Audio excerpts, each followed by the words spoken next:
Do you know how to weld? I didn't either. Probably if you're watching these videos because you want to start doing your own body work, but you just don't know how to weld.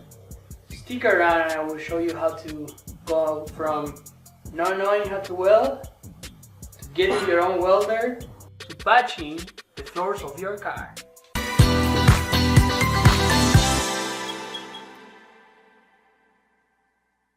So the first thing that you're gonna have to do is get your own welder. I did a lot of research, I watched a lot of videos, I read a lot of articles about welders and what they're used for. From my findings, what I was able to determine that if you're trying to weld sheet metal, so doing body work, the best type of welder is gonna be a MIG welder. And the reason for that is that MIG welders have a cooler weld compared to stick welding or flex welding. And since our metal is so thin, the cooler that we are, the cleaner and better our welds are gonna be. Another type of welder that you can get is a TIG welder, but they're usually more expensive and harder to learn. So once I knew the type of welder that I wanted, I had to pick which welder I wanted, what brand, what size. So the cool thing about working with cars is that we don't need welders that are gonna be too big. You know, all the videos that I watch out there, they all were talking about different welders, and they were saying they usually recommended the welders that were, you know, have more power, therefore more expensive. So the cool thing is that you don't need a lot of power to weld car parts. So I ended up going with this 135 amp MIG welder, and it's plenty for the stuff that I want to do in my car and even for some small projects around the house. So after you get your welder, then now you need to learn how to weld. What I recommend doing is getting some metal that's about the same thickness to the stuff that you're gonna be welding in your car. So that's what I did here, and you know, I just started practicing in the metal. And one of the key components on welding, right, is getting your welder tuned properly for the metal that you're welding. So there is two things that you can do to tune your welder.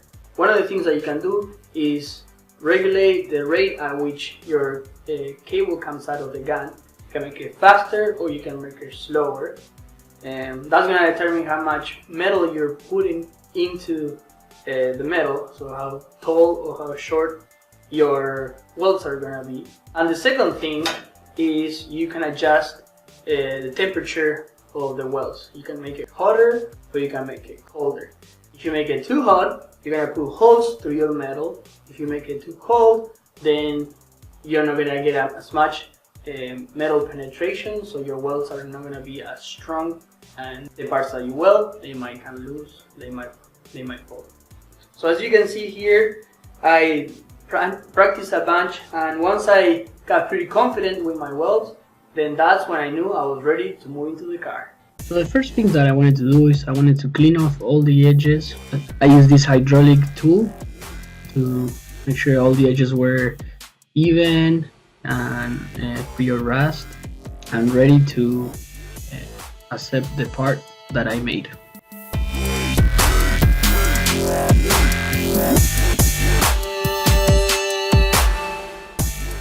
So now with the edges clean, we are ready to start welding. I wanted to get this area first, these little holes that I had, before I put the other part. That allowed me to practice a little bit in the actual car and, you know, get the welder tuned up, and also to get some experience before I jumped into the big piece.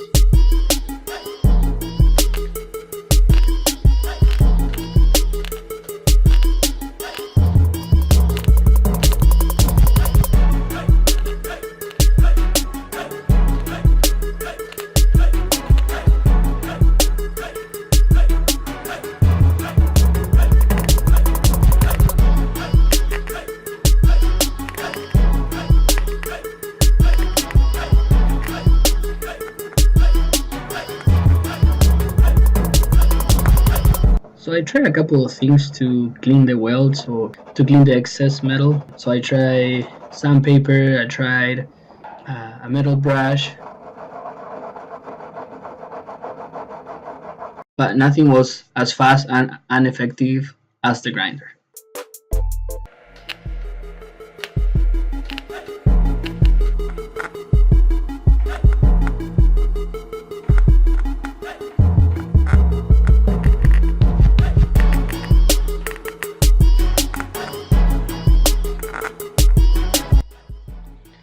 So we'll grind this one more time, and then we'll be done with these little holes, and we will be ready for the bigger part. Okay, here are the holes filled with the welds. I was pretty happy, so I think we're ready to move on to the next bigger part and get this hole in the floor plugged. So here I have put the piece of metal, and then I'm using these magnets to allow the metal to be flush with the actual body. So as you can see, I put them kind of in the key points to allow it to keep it flush while I'm welding. Here's how it looks from the bottom. So see what happens. We'll start welding, guys.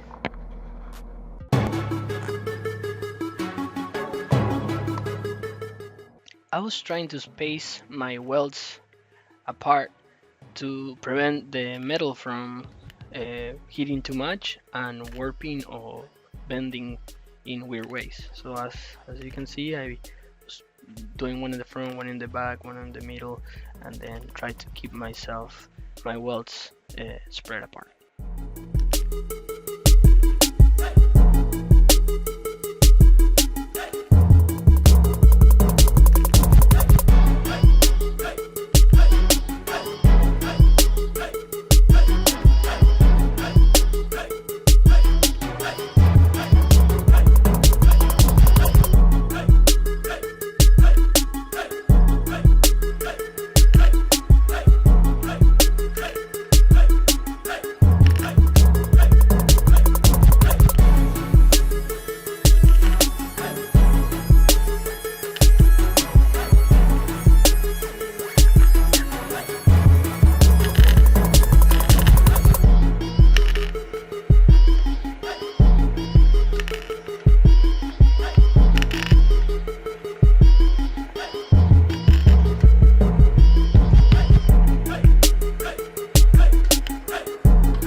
Now that we are done with the bottom, we can move to the side. We start by cleaning it, and then we'll be welding it.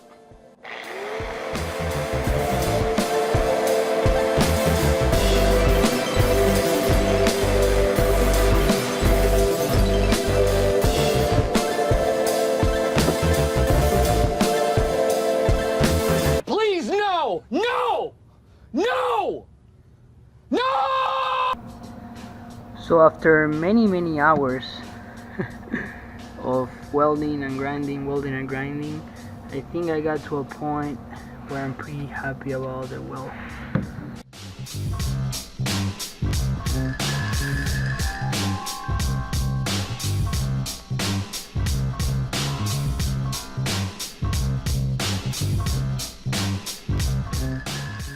So it's definitely pretty.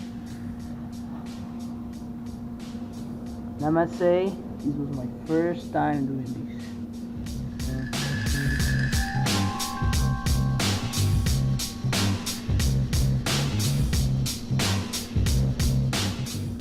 Let me show you how it looks from the bottom of the car.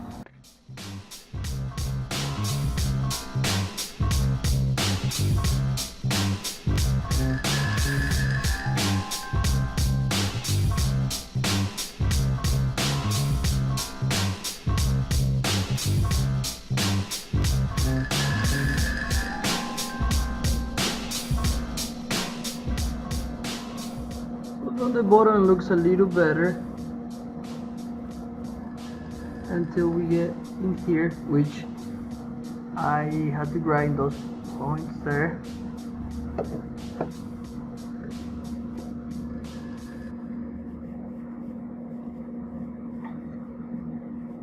So definitely the lessons learned from this job is cut as straight lines as you can possibly. For here I was trying to take the least amount of metal, so I made it so hard for myself. And obviously if I would have taken the car more apart, had more access to the area, I would have been able to get cleaner welds, more straight, more flash of matching the metals. But I'm pretty happy what I did. My plan is now to my plan now is to clean this up, apply more encapsulator to everything. Then what I'm gonna do is, as you can see, there is some holes. There's some teeny holes that I just wasn't. The risk of burning the metal is greater than actually trying to put a weld in there. So what I'm gonna do is I'm gonna tambondo to seal those little holes. And then I have purchased some insulation that I'm gonna put here to leave it like it was before. And stay tuned for that.